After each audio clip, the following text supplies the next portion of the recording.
So I retired twice in my life through financial freedom through real estate. Both times completely depressed. So it turns out financial freedom is not what we're chasing. That's what I was chasing, but there's supposed to be something more.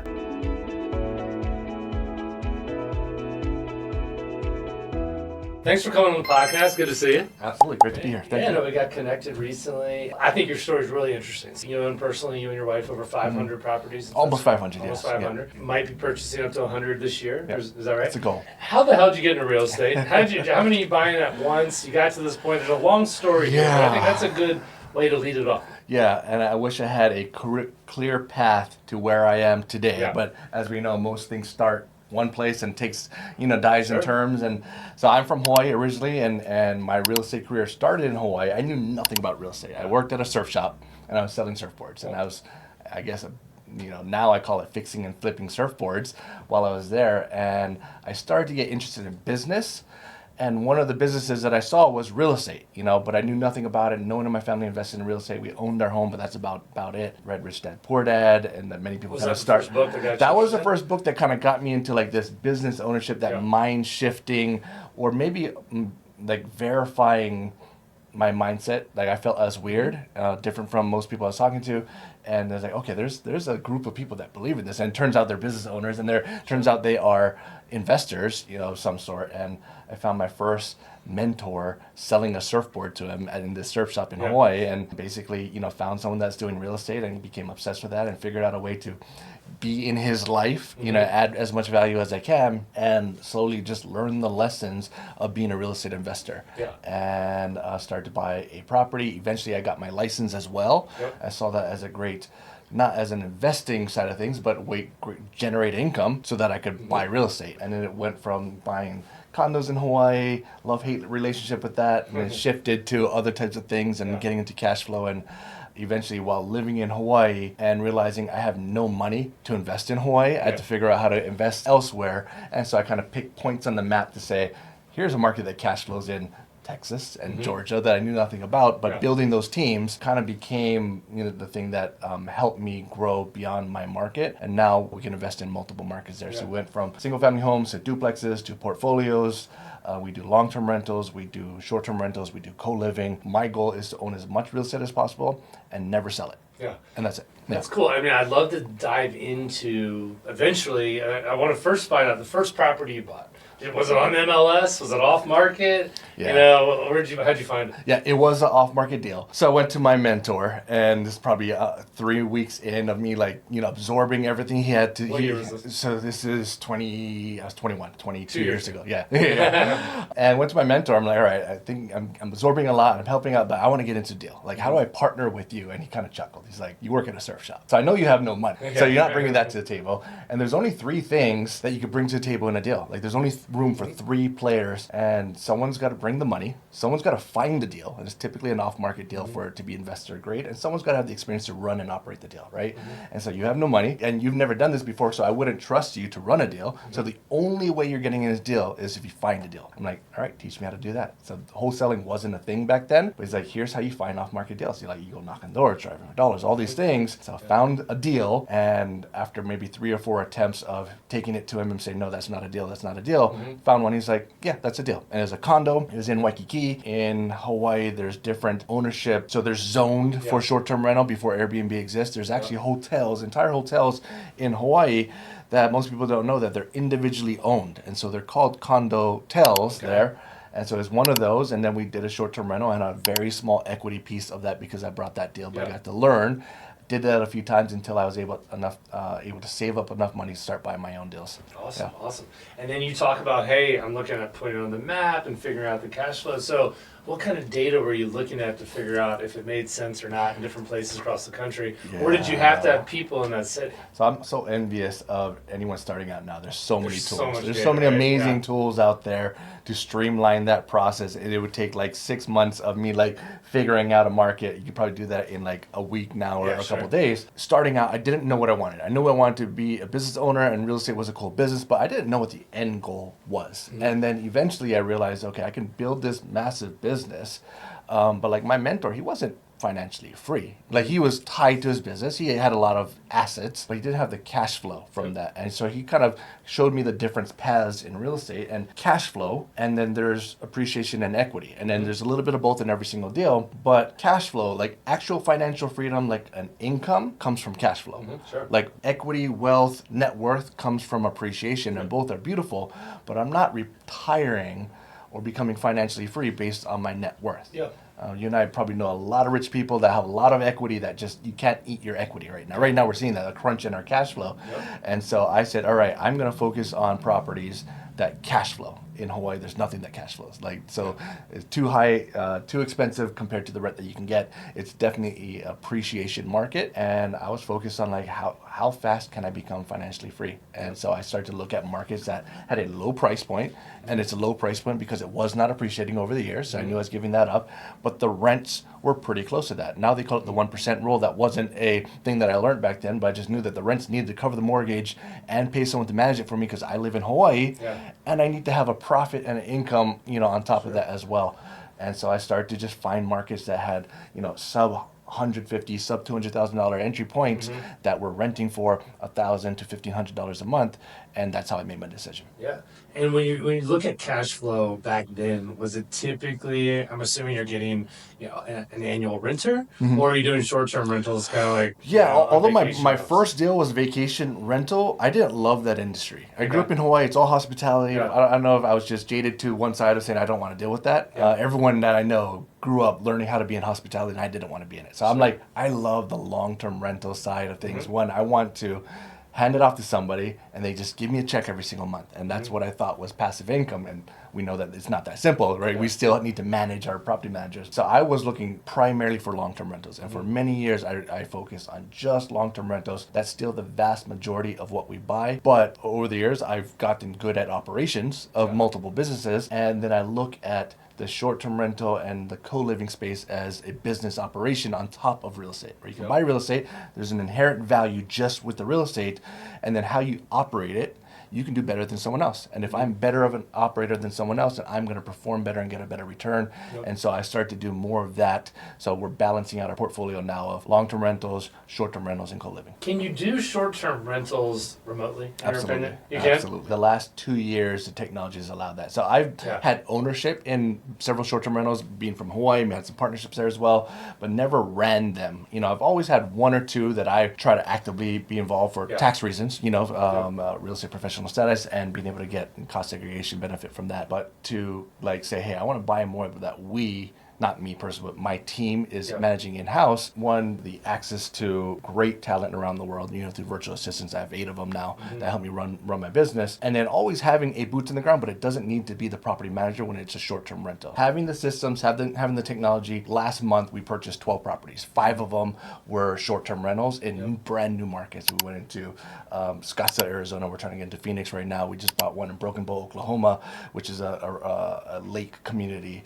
And I wouldn't have done that 3 years ago, breaking into a brand new market. But I have I have 90% of the team built out virtually, and I just need 1 or 2 key pieces on site there to manage it. And then we are able to get it up and running, plug it into our system, and start seeing pretty high generated cash flow. If you know no one there, someone from your team is going into the market and finding someone there. Yeah. So I was just in Scottsdale 2 weeks ago. I didn't need to go to Scottsdale, but I go to Arizona 2 or 3 times with my family anyways. I just love that area, that market. So I was telling my wife this. I'm like, I'm going to Scottsdale. You want to come with me? She's like, why are you going to Scottsdale? I'm like, well, I got to set up my team. So technically we could have sent someone there, or I could have hired someone to be there for 2 or 3 days to have the contractors come in. So we have systems to do it remotely with technology, with 3D virtual tours that we scan of the properties, that we can get bids of contractors without even walking through the property now. But when it's a place that I want to go, I go. If I can get a face-to-face, relationship with someone and get a gut feel of if this is my guy or one of my 2 guys, everything else is usually plugged into some sort of,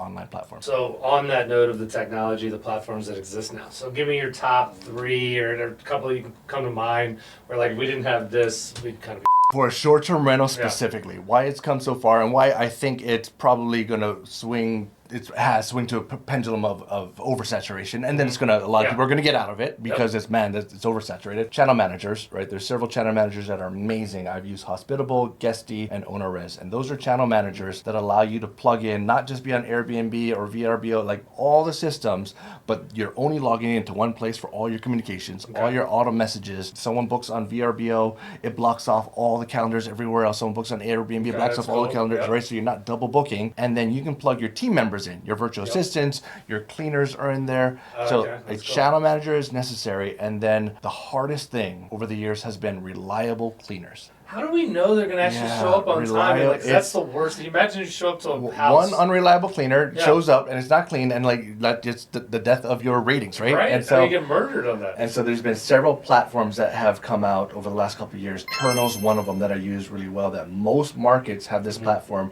It's nothing but cleaners for short-term rentals. Yeah. And so they specialize in that. So they know how to give you pricing for that. They see your Airbnb listing and they say, "Yep, I'll do that for 150. I'll do that for 200 or whatever it is." And you can have 2 or 3 cleaning teams on, and you plug it into your system. So someone wants to book. So let's say someone's checking out today. It's okay if there's a week between guests because there's a lot of time in there. But someone's checking out today. Someone says, "Hey, I want to actually check in today. Can I make sure my cleaner's in there at this time? Can I get someone in there?" And so normally I'd have to say, "Hold on, let me call my cleaner and see if my cleaner can be in there." And I'd say, by the way, they want to be in there by 3 p.m. Can you be there at 11, clean it, by 3? And cleaners are cleaning, and so they're not watching their phone, and you might be like 2 hours later, maybe. Now what happens is the moment someone books, it goes to your top 3 cleaners that you've already pre-vetted, and they say, "Yes, I can do this." They know what time someone's checking out. They know what time someone's checking in. They have your checklist of 71 items that they need to do. They got to send you photos through the app after. Like, I don't remember the last time I actually talked to a cleaner.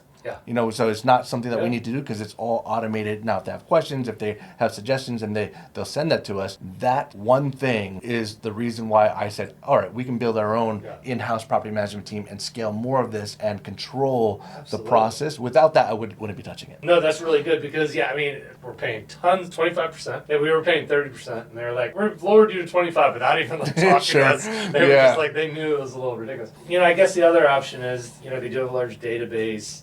If I'm not going to switch, I should leverage them for more assets, right? For marketing, send out an email to your 10,000 renters, let them know we're the #1 house in the area, and 79watch.com if you want to check it out. By the way, great house. So, no, this is really helpful. That's really interesting to know. So that one, you said Turnal, what do you call it? Turnal. So what's beautiful about it is you're going to see every single cleaner that has been rated by other hosts out there. Yeah. This person has never done a clean before. Oh, that's a risk. Yep. This person has done 1,000 cleanings and they've got a 4.88 star. Now we're making a decision. They know how to get those stars.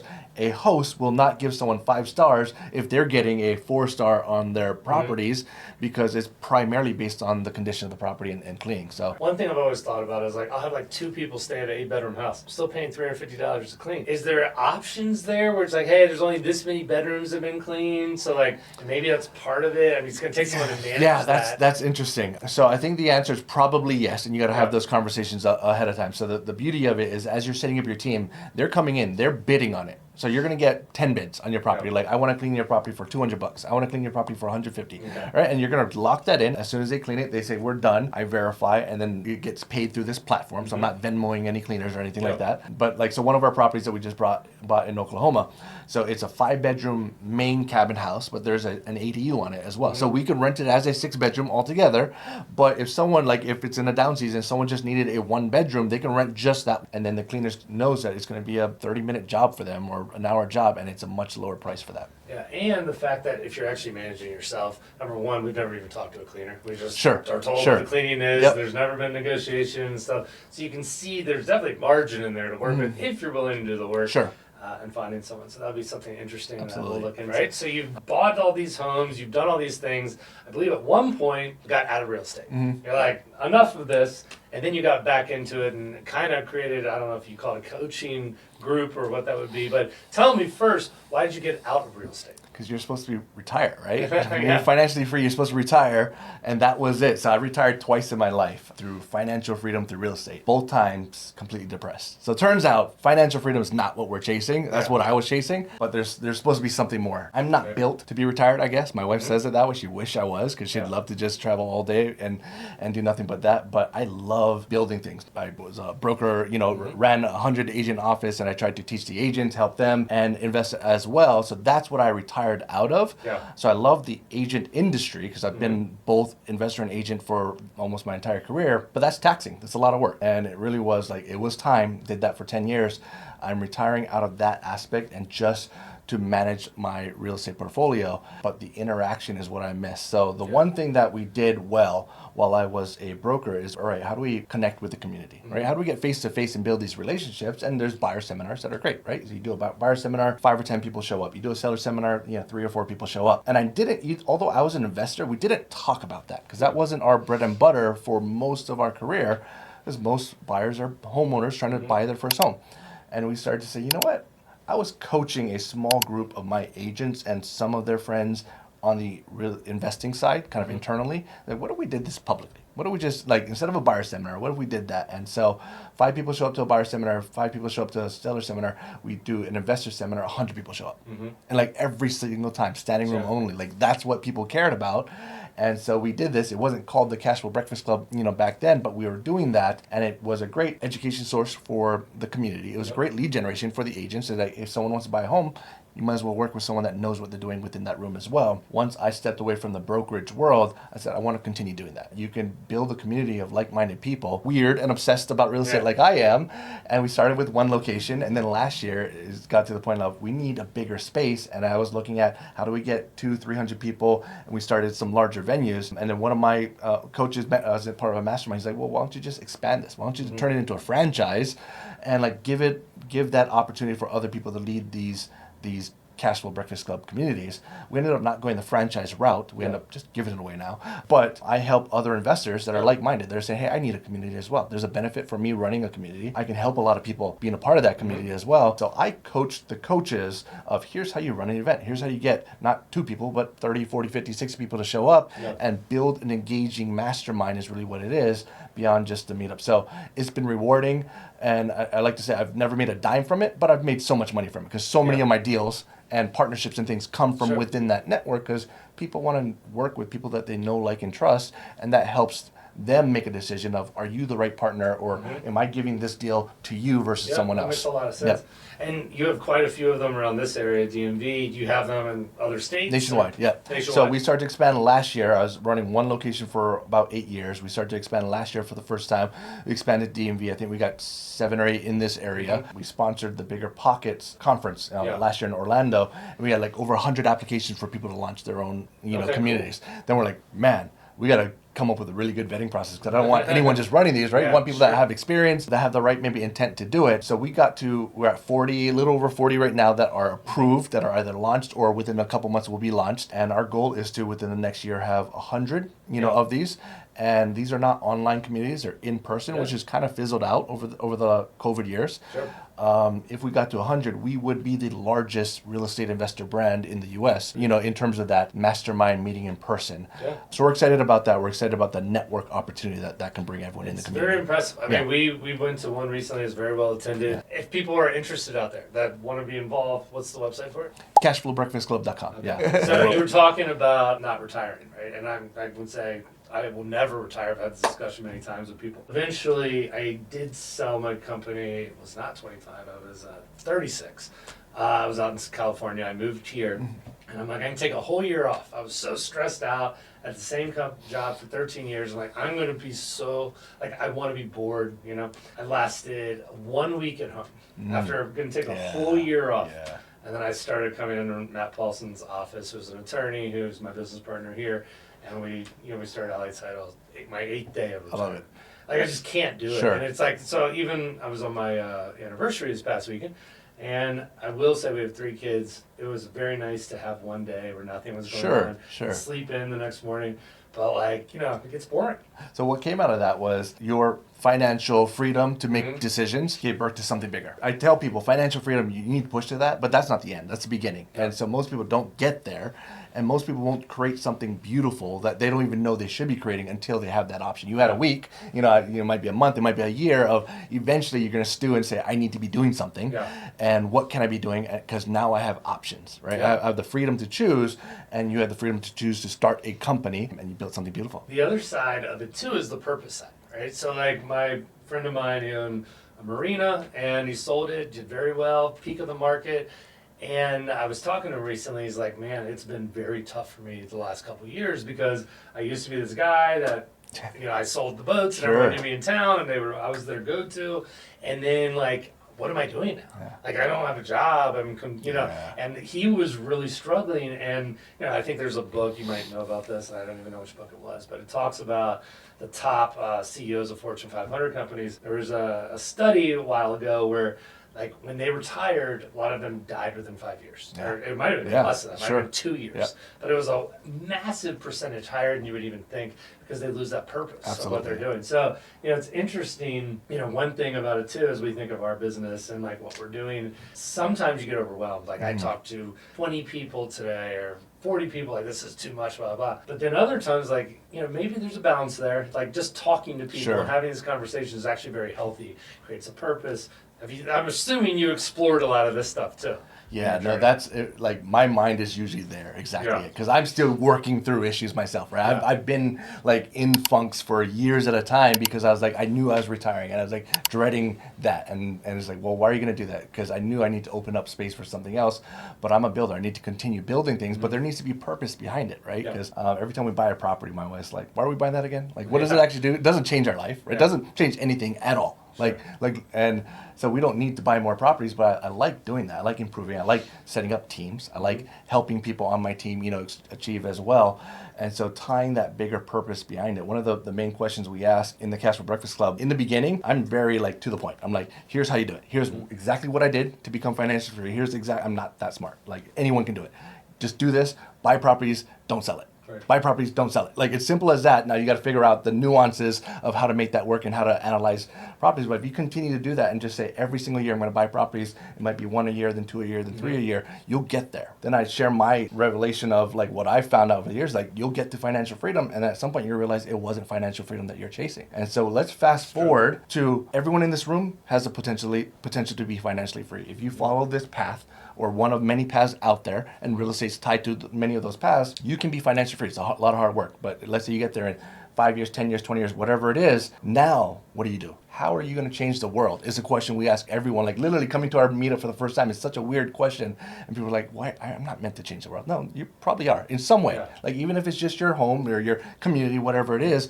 But the reality is, I think we all have the ability to impact and change something at a big level. Most of us will never even dream about doing that unless we have the freedom, the quiet space, and the flexibility to like say, all right, I'm supposed to be doing something. What am I here for? What am I meant to do? And that pushes you down a path that hopefully you make an impact on. Yeah, absolutely. I learned a little bit that I could never retire. I went to Australia for 3 weeks. And so, like, number one, like, I'm not good at taking vacations more than, like, 4 days. Yep. So I go there for 3 weeks and we're, like, sitting on a beach. And I'm like, what are we supposed to do? But anyway, no, that's very interesting. I like that you asked those questions because I agree with you. A lot of people are like, I just want to be financially free. And then what? Yeah. They've never thought that far of really what do they want to do, right? I just bring this up because it goes down a conversation I recently was having with one of my partners about, like, if you're hustling nonstop, though, it's really hard to strategize. Do you think about that also in terms of, like, your schedule? Like, for you to strategize and come up with ideas, do you make yourself kind of go off grid a little bit? Is that part of it or not? Or it's so you're exactly right. Inspiration doesn't come when you're busy, right? So productivity comes when you're busy, and that's great. But like inspiration, you need to like schedule for it most of the time. I wrote a book a few years ago, and I like tried to put it into my busy schedule. You want inspiration for the next chapter. It didn't come until I said I got to schedule this every day. Like here's some quiet time. Once a week, here's some quiet time. Once a month, and so I do what's called the miracle morning. So like my morning is very private. I try to get up before anyone gets up. Right, I have several hours of like just focused time, trying to get into that zone and trying to like invite inspiration in of whatever you're doing at that point. right? And so that's on a small scale. But several years ago, I kind of went down the path of the masterminds of going a week somewhere with a small group of people to just talk, talk through.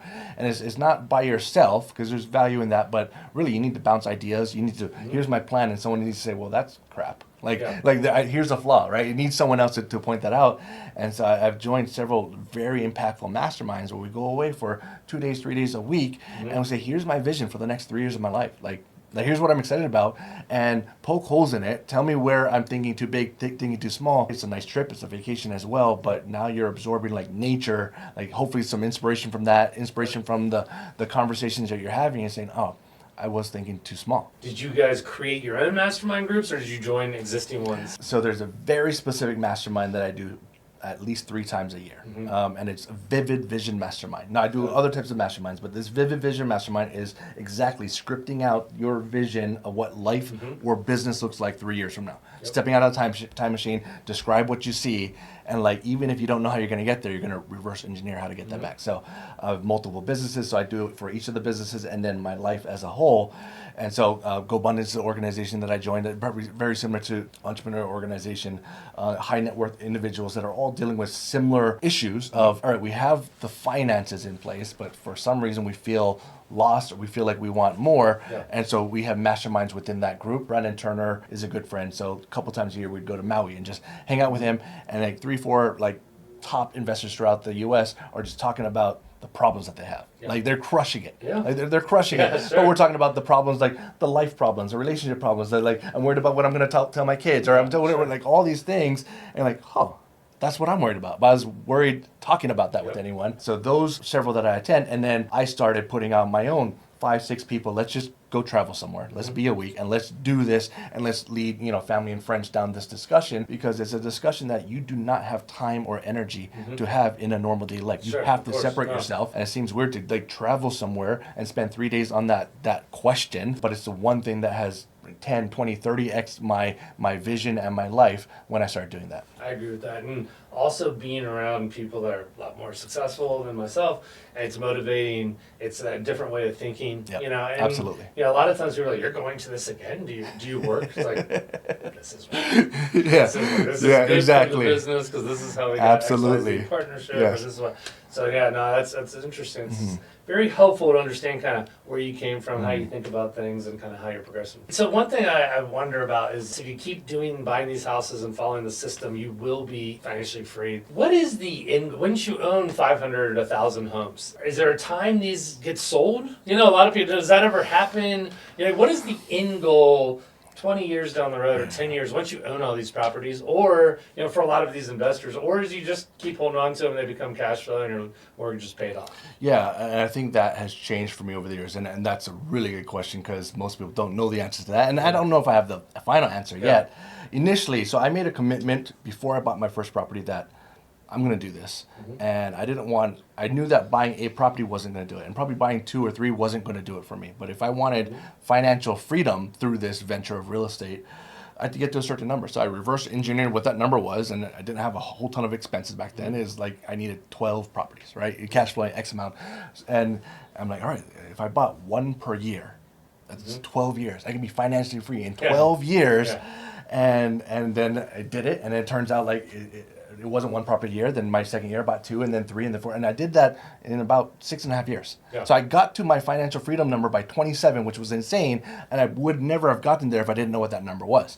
Now that number changes for you over time, right? I got married, I got 3 kids. Turns out that so that shifts from your financial freedom to like generational wealth and generational focus. And then there's a shift beyond that as well. But one, I made a commitment to never go a year without buying real estate. So at a bare minimum, till the day I die, I'm buying at least 1 property per year, because I just committed to myself. I got heavily back into this a few years ago in terms of acquisitions, primarily because my kids are of age where they can actually learn. So they're at the age where they can start to absorb it, and I want them to be involved. I want them to learn. My wife and I probably couldn't be more different people in terms of who we are and what we believe, and so many things. She's an amazing mom, amazing wife, but like what we envision we're doing with our portfolio is completely opposite. So she loves our kids, and because she loves them, she wants to give them everything. She doesn't want them to suffer, doesn't want and she's like, she sees all these properties. All right, we want to give all this to our kids, and I don't want to do that. I love, because I love them. I think that could be the worst thing in the world for them. I want to give them knowledge. I want to give them experience. I want to give them opportunity by having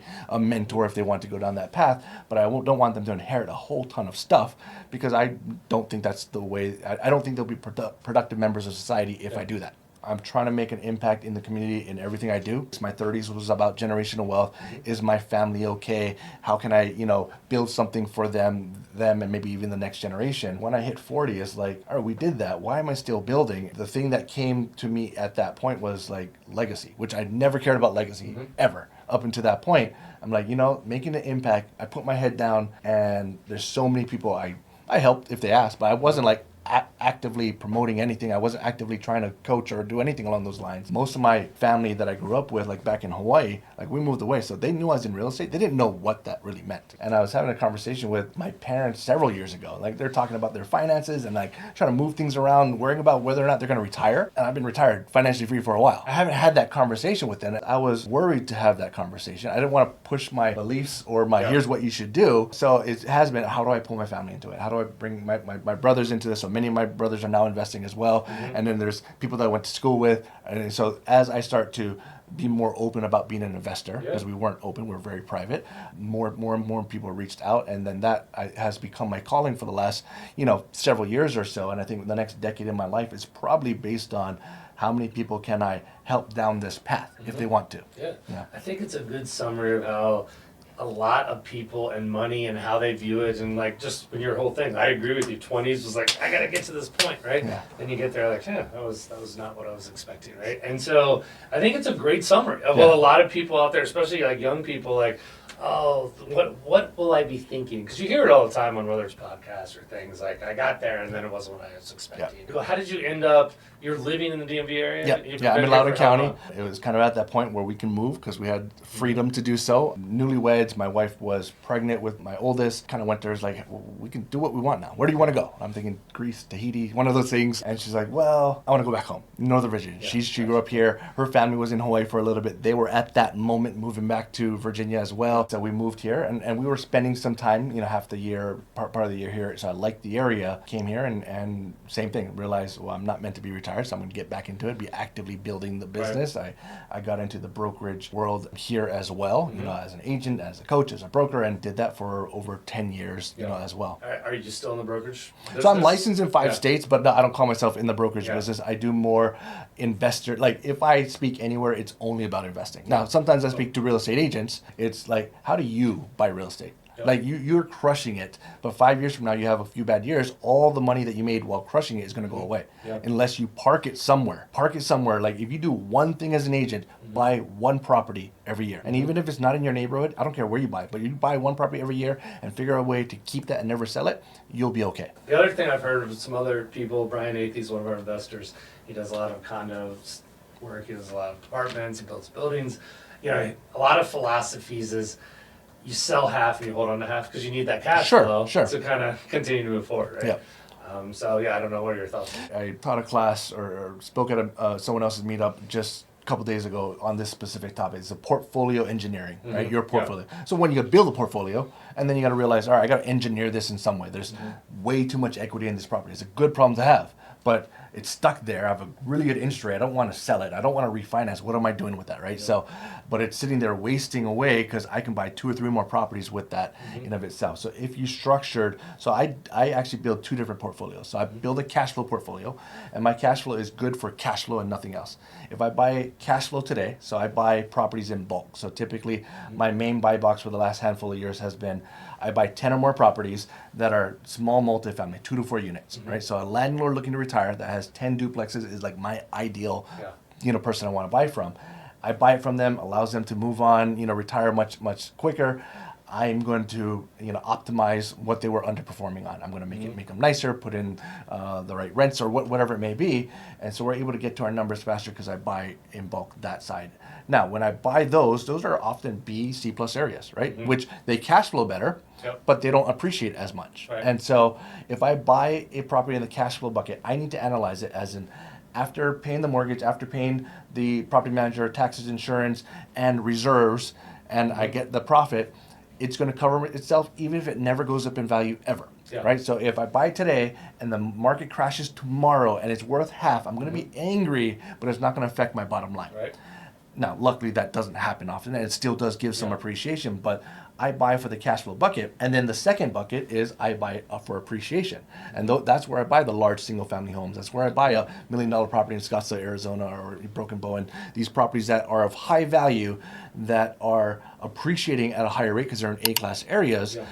That are harder to cash flow. Like you got to work hard to even break even on those properties, and that's where I get creative on my operations through short-term rental or through co-living. Yeah. And I put that operations in place, and those are my properties that I'm not necessarily banking on cash flow, although we get cash flow if it's run well. Yeah. If I could break even on every single one of those properties, I'd be okay, because that is the net worth going up with the market, and I have cash flow over here. So I don't try to get both. Yeah. In every acquisition, I always think, is this going in my appreciation net worth bucket, or is this going in my cash flow bucket? Because if I try to get something that's both, I'm usually getting something that's mediocre at both cash flow and appreciation. I'd want really good cash flow or really good appreciation. Yeah, no, that's very interesting.